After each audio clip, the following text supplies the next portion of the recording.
മലയാളം ക്ലാസ്സിലേക്ക് സ്വാഗതം. കേരള പാഠാവലിയിലെ സംഘർഷങ്ങൾ സങ്കീർത്തനങ്ങൾ എന്ന 3-ാമത്തെ യൂണിറ്റിലെ പാഠഭാഗമാണ് പ്രലോഭനം.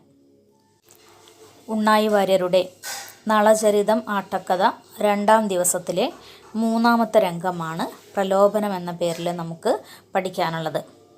മഹാഭാരതം വനപർവ്വത്തിലെ നളോപാഖ്യാനമാണ് നളചരിതം ആട്ടക്കഥയുടെ ഇതിവൃത്തമായിട്ട് സ്വീകരിച്ചിരിക്കുന്നത്. ഇതിനെ 4 ദിവസം കൊണ്ട് ആടാൻ കഴിയുന്ന രീതിയിലാണ് ചിട്ടപ്പെടുത്തിയിരിക്കുന്നത്. ഇനി നമുക്ക് പാഠസന്ദർഭം നോക്കാം. നിഷധ രാജ്യത്തെ രാജാവായിരുന്നു നളൻ. ഒരിക്കൽ നാരദമുനിയിൽ നിന്ന് കുണ്ടിനപുരത്തിലെ ഭീമരാജാവിൻ്റെ മകൾ ദമയന്തിയെക്കുറിച്ച് നളൻ കേൾക്കാനിടയായി. നളന് ദമയന്തിയോട് സ്നേഹം തോന്നുന്നു. അതേസമയം രാജകൊട്ടാരത്തിൽ വന്ന മറ്റ് രാജാക്കന്മാരിൽ നിന്നും ദൂതന്മാരിൽ നിന്നും ദമയന്തിയും നളനെക്കുറിച്ച് കേട്ടറിഞ്ഞ് അയാളിൽ അനുരക്തയാവുന്നു.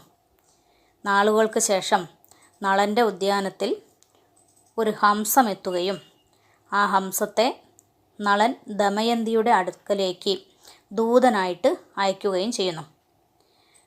ദമയന്തിക്ക് നളനോട് അനുരാഗമുണ്ട് എന്ന് ഹംസം തന്ത്രപൂർവം മനസ്സിലാക്കുന്നു. ഇതറിഞ്ഞ നളൻ സന്തോഷിക്കുകയും ദമയന്തിയുടെ സ്വയംവരം പ്രഖ്യാപിച്ചപ്പോൾ അതിൽ പങ്കെടുക്കാൻ പുറപ്പെടുകയും ചെയ്യുന്നു. ഇന്ദ്രൻ മുതലായ ദേവന്മാരും സ്വയംവരത്തിൽ പങ്കെടുക്കാനും എത്തിയിരുന്നു. എന്നാൽ ദമയന്തി വിവാഹം കഴിക്കുന്നത് നളനെയാണ്.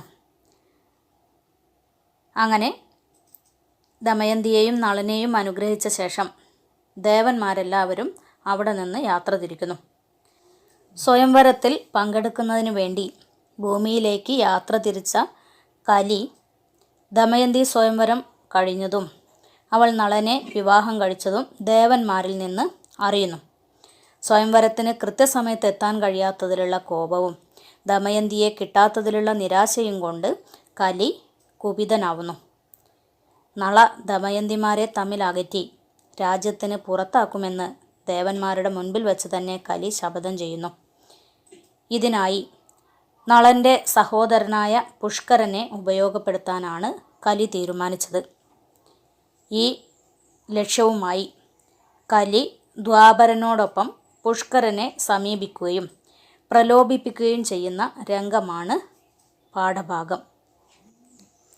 നളചരിതം ആട്ടക്കഥയിലെ 2-ാം ദിവസത്തിലെ 3-ാമത്തെ രംഗം.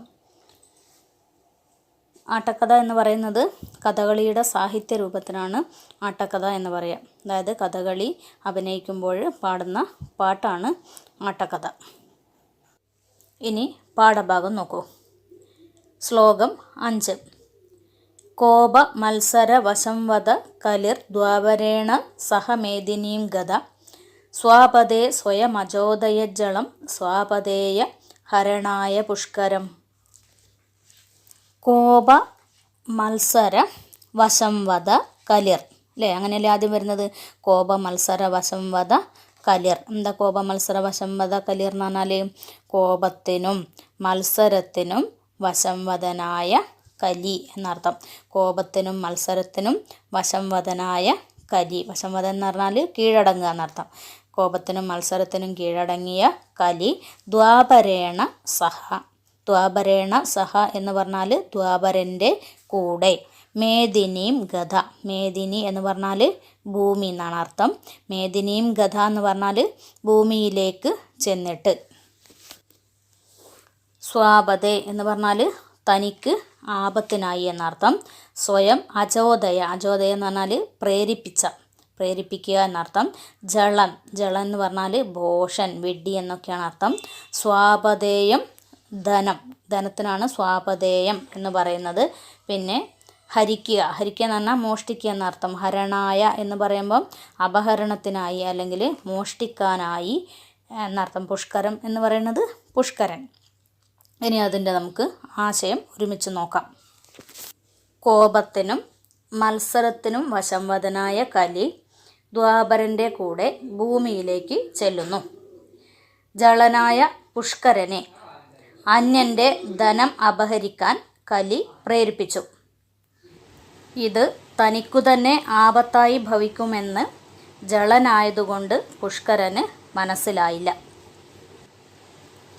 ഇവിടെ സ്വാപതേ അതേപോലെ സ്വാപതേയ, ഒന്നിൽ ദ ആണ് വരുന്നത്, മറ്റേതിൽ ത എന്നാണ് വരുന്നത് അല്ലേ.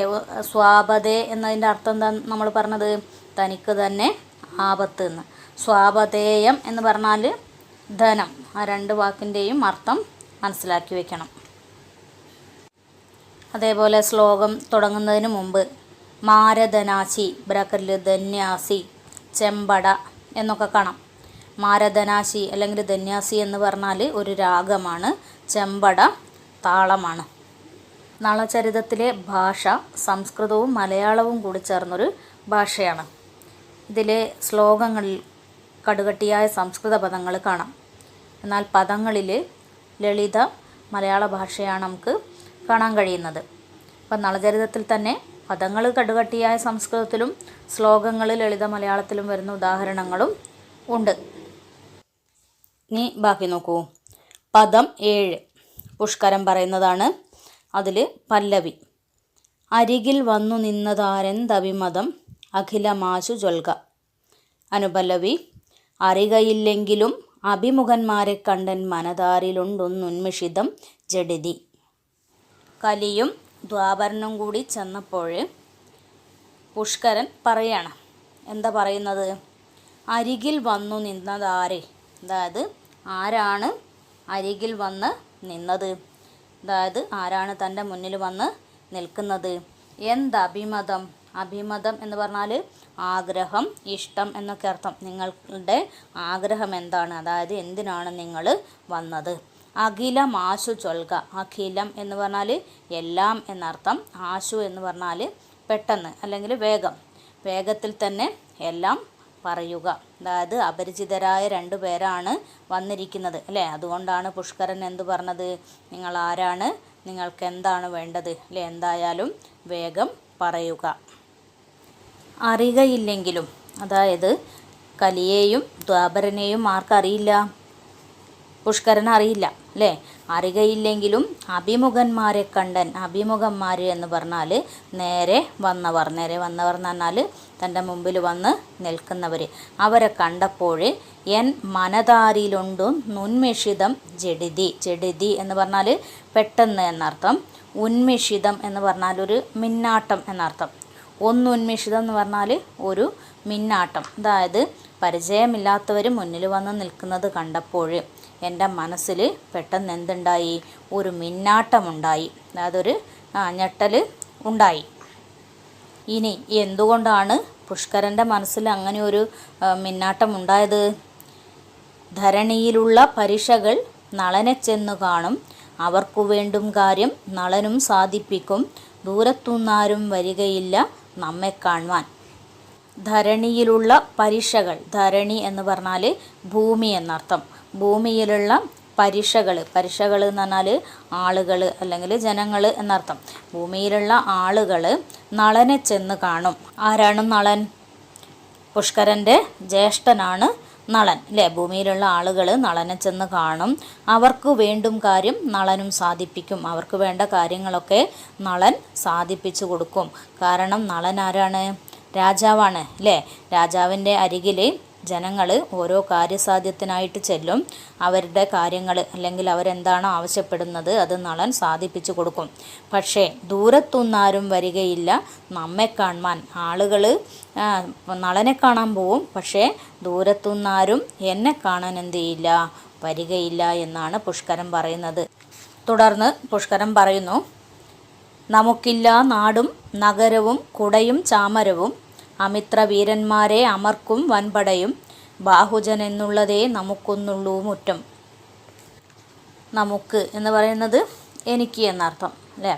പുഷ്കരൻ പറയുന്നു, എനിക്ക് നാടും നഗരവും കുടയും, അതായത് രാജത്വ ചിഹ്നമായ വെൺകൊറ്റക്കുട അല്ലേ, വെൺകൊറ്റക്കുടയും ചാമരവും ഒന്നുമില്ല.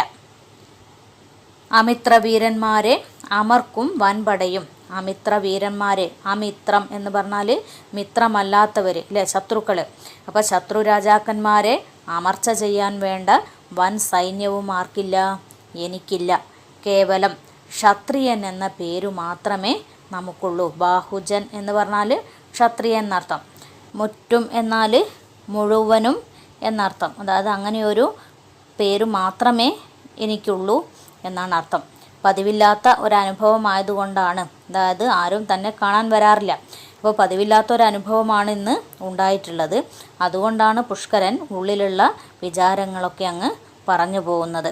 പക്ഷേ പെട്ടെന്ന് തോന്നുന്നു അത് വേണ്ടായിരുന്നു എന്ന്. തുടർന്ന് യാഥാർത്ഥ്യബോധത്തോടെ തൻ്റെ അവസ്ഥ മനസ്സിലാക്കിക്കൊണ്ട് ചിലത് പറയുന്നു പുഷ്കരൻ. എന്താണ് പറയുന്നത്? പഴുതേ, ഞാനെന്തേ പല വക പറഞ്ഞു കേൾപ്പിക്കുന്നു. നളനു വേറെ കർമ്മം, നമുക്കു കർമ്മം വേറെ. നമ്മെക്കൊണ്ട് ഉപകാരം നിങ്ങൾക്കെന്തൊന്നു വേണ്ടു. പഴുതേ എന്ന് പറഞ്ഞാൽ വെറുതെ എന്നർത്ഥം. അതായത് യാതൊരു പ്രയോജനവുമില്ലാതെ, അല്ലെ ഒരു അർത്ഥവുമില്ലാതെ ഞാനെന്തിനാണ് പലതും പറഞ്ഞു കേൾപ്പിക്കുന്നത്. നളന് കർമ്മം വേറെ, നളൻ്റെ കർമ്മം ഒന്ന്, എൻ്റെ കർമ്മം മറ്റൊന്ന്. അതിരിക്കട്ടെ, നമ്മെക്കൊണ്ട് എന്തുപകാരമാണ് നിങ്ങൾക്ക് വേണ്ടത്? നമ്മെക്കൊണ്ടുപകാരം നിങ്ങൾക്കെന്തോന്നു വേണ്ടു, നിങ്ങൾക്ക് എന്തുപകാരമാണ് വേണ്ടത് എന്ന് പുഷ്കരൻ ചോദിക്കുന്നു. ഇവിടെ പുഷ്കരൻ്റെ നിസ്സഹായതയും അതേപോലെ ഒളിഞ്ഞിരിക്കുന്ന ഒരു അസൂയയും പ്രകടമാകുന്നുണ്ട്. നളനോട് അല്പം അസൂയയും ആർക്കുണ്ട്? പുഷ്കരന് ഉണ്ട് എന്നത് നമുക്കിവിടെ വ്യക്തമാകും. പുഷ്കരൻ്റെ ഈ വാക്കുകളിൽ നിന്നു തന്നെ നമുക്ക് പുഷ്കരൻ്റെ മനസ്സ് വായിച്ചെടുക്കാം. അത്യന്തം അസൂയാലുവും അസംതൃപ്തനുമാണ് ആര്? പുഷ്കരൻ. നളൻ പ്രജാക്ഷേമ തൽപരനാകയാൽ സകല ജനങ്ങളുടെയും ആരാധനാപാത്രവുമാണ് ആര്? നളൻ. സുന്ദരീരത്നമായ ദമയന്തിയോടൊപ്പം ഐശ്വര്യവാനായി കഴിയുന്നു. എന്നാൽ താനും രാജകുടുംബാംഗമാണെന്ന് പറഞ്ഞിട്ട് എന്ത് കാര്യം? അധികാരമില്ലാത്തതുകൊണ്ട് നളനെ എന്ന പോലെ തന്നെ ആരും കാണാൻ വരുന്നില്ല. അങ്ങനെ ആകെ കൂടിയൊരു മങ്ങലോടെ അലസതയിൽ മുഴുകിക്കഴിയുന്ന പുഷ്കരൻ്റെ മാനസികാവസ്ഥ ധ്വനിപ്പിക്കുന്നതാണ് പുഷ്കരൻ്റെ വാക്കുകൾ. അതിനിടയിൽ കൊടുക്കുന്ന അസാവേരി, വരാളി എന്നൊക്കെ കൊടുക്കുന്നത് ചെമ്പട, ഇത് താളവും രാഗവുമാണ് കേട്ടോ. ഇനി അടുത്തത് കലി പറയുന്നതാണ്. പദം 8. അതിലെ പല്ലവി നോക്കൂ. പുഷ്കര, നീ പഴുതേ ജന്മം നിഷ്ഫലമാക്കരുതേ. അനുപല്ലവി. ദുഷ്കരമായിട്ടൊന്നുമില്ല കേൾ, മൽസഹായമുണ്ടായാലേവനും നളനും നീയും ഭേദമെന്തിവിടെ. നാടുവാഴുക നളനെവെന്ന് സമ്പ്രതി. തങ്ങളുടെ പദ്ധതി വിജയിപ്പിക്കാൻ ഏറ്റവും പറ്റിയ മാനസിക അവസ്ഥയിലാണ് പുഷ്കരൻ എന്ന് മനസ്സിലാക്കിയ കലി അയാൾക്ക് ഏറെ ആശയും ആവേശവും നൽകിയിട്ട് പ്രലോഭിപ്പിക്കാൻ ശ്രമിക്കുകയാണ്. കലി പറയുന്നു, പുഷ്കര, നീ പഴുതേ ജന്മം നിഷ്ഫലമാക്കരുതേ. പുഷ്കര, നീ വെറുതെ നിൻ്റെ ജന്മം പാഴാക്കരുത് എന്ന് കലി ഉണർത്തുകയാണ്. ദുഷ്കരമായിട്ടൊന്നുമില്ല കേൾ. ദുഷ്കരം എന്ന് പറഞ്ഞാൽ ചെയ്യാൻ പറ്റാത്തതായിട്ട്, അല്ലേ, പ്രയാസമുള്ളതായിട്ട് ഒന്നുമില്ല. മൽസഹായമുണ്ടായാൽ ഏവനും. മൽസഹായം എന്ന് പറഞ്ഞാൽ എൻ്റെ സഹായം, അതായത് എൻ്റെ സഹായം ലഭിച്ചാൽ നേടാൻ കഴിയാത്തതായിട്ട് ഒന്നുമില്ല. നളനും നീയും ഭേദമെന്തിവിടെ. നളനും നീയും തമ്മിൽ ഭേദം, വ്യത്യാസം, അല്ലേ, ഒരു വ്യത്യാസവുമില്ല. അതിനാൽ ഇപ്പോൾ തന്നെ നളനെ തോൽപ്പിച്ച് നീ രാജാവാവുക, അല്ലേ. നാട് വാഴുക എന്ന് പറഞ്ഞാൽ രാജാവാവുക, അല്ലേ, നാട് ഭരിക്കുക. നളനെ വെന്ന് എന്ന് പറഞ്ഞാൽ ജയിച്ചു എന്നർത്ഥം. നളനെ ജയിച്ച് സമ്പ്രതി. സമ്പ്രതി എന്നാൽ ഇപ്പോൾ തന്നെ നീ എന്ത് ചെയ്യണം? നളനെ തോൽപ്പിച്ചിട്ട് രാജാവാകണം എന്ന് കലി പുഷ്കരനോട് പറയുന്നു. നേരെ നിന്നോടെടോ ഞാൻ പുനരാരെന്നും പറയാം, പിന്നെ ഇന്നാരറിയാതവർ. വൈരി വൈരസേനിക്കിഹ ഞാൻ കലി, തവ ഞാൻ മിത്രം, തസ്യ നാടു ഞാൻ തേ തരുന്നു, ചൂതുപൊരുക പോരിക. തുടർന്ന് കലി പറയുന്നു, നേരെ നിന്നോടെടോ ഞാൻ പുനരാരെന്നും പറയാം. നേരെ എന്ന് പറഞ്ഞാൽ സത്യമായിട്ട്, അല്ലേ, അതായത് ഇനി ഒന്നും ഒളിക്കാതെ ഞാൻ ആരാണെന്ന് നിന്നോട് തുറന്നു പറയാം. പാരിൽ എന്നെ ഇന്ന് ആരറിയാത്തവർ. പാര് എന്ന് പറഞ്ഞാൽ ഭൂമി, അല്ലേ. ഭൂമിയിൽ എന്നെ അറിയാത്തവരായി ആരും തന്നെയില്ല. വൈരി വൈരസേനിക്കിഹ ഞാൻ കലി. വൈരി എന്ന് പറഞ്ഞാൽ ശത്രു. വൈരസേനൻ, വൈരസേനൻ എന്ന് പറഞ്ഞാൽ വീരസേനൻ്റെ പുത്രൻ. വീരസേനൻ്റെ പുത്രനാണ് ആര്? നളൻ. പുഷ്കരനും വീരസേനൻ്റെ പുത്രൻ തന്നെയാണ്. നളനും പുഷ്കരനും ജ്യേഷ്ഠാനുജന്മാരാണല്ലോ. അപ്പോൾ വീരസേനൻ്റെ പുത്രനായ നളന് ഞാൻ ശത്രുവാണ്, അല്ലെങ്കിൽ വീരസേനൻ്റെ പുത്രനായ നളൻ്റെ ശത്രുവായ കലിയാണ് ആര്?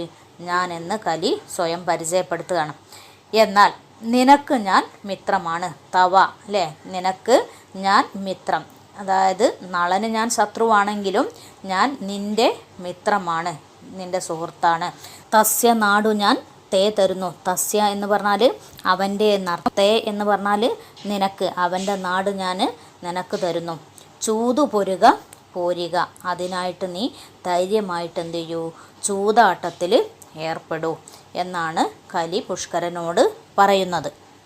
ചൂതുകളിച്ച് നളനെ തോൽപ്പിച്ച് അവൻ്റെ നാടും അവൻ്റെ രാജ്യവുമൊക്കെ സ്വന്തമാക്കാനാണ് പുഷ്കരനെ ആര് പ്രലോഭിപ്പിക്കുന്നത്? കലി പ്രലോഭിപ്പിക്കുന്നത്. ഇനി അടുത്ത വരികൾ നോക്കൂ.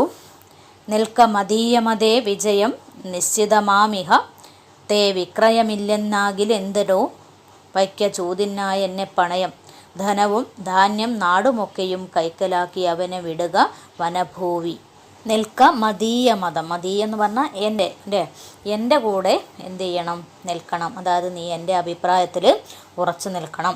വിജയം നിശ്ചിതമാമിഹ തേ. തേ എന്ന് പറഞ്ഞാൽ നിനക്ക് വിജയം നിശ്ചിതമാണ്, അതായത് നിനക്ക് വിജയം ഉറപ്പാണ്. വിക്രയമില്ലെന്നാകിൽ എന്തിടൂ. വിക്രയം എന്ന് പറഞ്ഞാൽ പണയം വയ്ക്കാവുന്ന വിലയുള്ള വസ്തു അല്ലേ. കളിക്കുമ്പോൾ എന്തെങ്കിലും വിലയുള്ള വസ്തു പണയം വയ്ക്കണം. അങ്ങനെ വിജയിക്കുന്നത് ആരാണോ അയാൾക്കുള്ളതാണ് പണയവസ്തു. അപ്പം നിനക്ക് വിക്രയമൊന്നുമില്ലെങ്കിൽ നീ എന്ത് ചെയ്യുക? ചൂതിനായി എന്നെ പണയം വയ്ക്കുക. അതായത് ചൂത് കളിക്കുമ്പോൾ എന്നെ എന്ത് ചെയ്യുക? നീ പണയം വയ്ക്കുക. ധനവും ധാന്യം നാടുമൊക്കെയും കൈക്കലാക്കി അവനെ വിടുക വനഭൂവി. എന്നിട്ട് ചൂത് കളിച്ച് ജയിച്ചിട്ട് അവൻ്റെ ധനവും ധാന്യവും നാടുമൊക്കെ കൈക്കലാക്കിയിട്ട് നീ അവനെ എന്ത് ചെയ്യണം? വനഭൂവിലേക്ക് വിടണം. അതായത് വനത്തിലേക്ക് പറഞ്ഞയക്കണം. വിഡ്ഢിയായ പുഷ്കരനെ ക്രൂരനും അധാർമികനുമായ കലി ഇങ്ങനെ പ്രലോഭിപ്പിച്ചിട്ടാണ് നളദമയന്തിമാരെ കാട്ടിലയക്കാനുള്ള തന്ത്രമൊരുക്കുന്നത്. കാളയുടെ രൂപം ധരിച്ച കലിയെയാണ് പുഷ്കരൻ ചൂതുകളിക്കായിട്ട് പണയം വയ്ക്കുന്നത്. പുഷ്കരൻ്റെ മനസ്സിൽ അധികാരമോഹമുണർത്തിക്കൊണ്ട് കലി അവനെ പ്രലോഭിപ്പിച്ച് സ്വന്തം ജ്യേഷ്ഠനെയാണ് വകവരുത്താൻ അവനെ നിർബന്ധിക്കുന്നത്. ആ ഒരു പ്രലോഭനത്തിൽ കലി വീണുപോകുന്നു. എന്നിട്ട് സ്വന്തം ജ്യേഷ്ഠനെ കാട്ടിലേക്ക് പറഞ്ഞയക്കാനുള്ള തന്ത്രമൊരുക്കുന്നു. കലിയെപ്പോലുള്ളവർ നമ്മുടെ സമൂഹത്തിലുമുണ്ട്. മറ്റുള്ളവരെ പ്രലോഭിപ്പിച്ച് വശപ്പെടുത്താൻ ശ്രമിക്കുന്നവർ. നാം ഒരിക്കലും ഒരു പ്രലോഭനങ്ങളിലും വീണു പോകരുത് എന്നുള്ളത് നമ്മൾ ഈ പാഠഭാഗത്തിലൂടെ ഉൾക്കൊള്ളേണ്ട ഒരു പാഠമാണ്. പാഠഭാഗത്തിൻ്റെ ആശയം നിങ്ങൾക്ക് മനസ്സിലായിട്ടുണ്ടാവും. ഇനി നമുക്ക് ഇതുമായി ബന്ധപ്പെട്ട് കുറേ കാര്യങ്ങൾ കൂടി മനസ്സിലാക്കേണ്ടതുണ്ട്. കഥകളിയുമായി ബന്ധപ്പെട്ട ശൈലികൾ വ്യാഖ്യാനിക്കാനുള്ളത്, അതേപോലെ കഥകളിയുടെ വേഷം, കഥകളിക്ക് ഇതര കലകളുമായുള്ള ബന്ധം, ഇതൊക്കെ ഈ പാഠഭാഗത്തു നിന്ന് തന്നെ നമുക്കിനി ഉൾക്കൊള്ളേണ്ട കാര്യങ്ങളാണ്. അത് നമുക്ക് അടുത്ത ക്ലാസ്സിൽ പറയാം.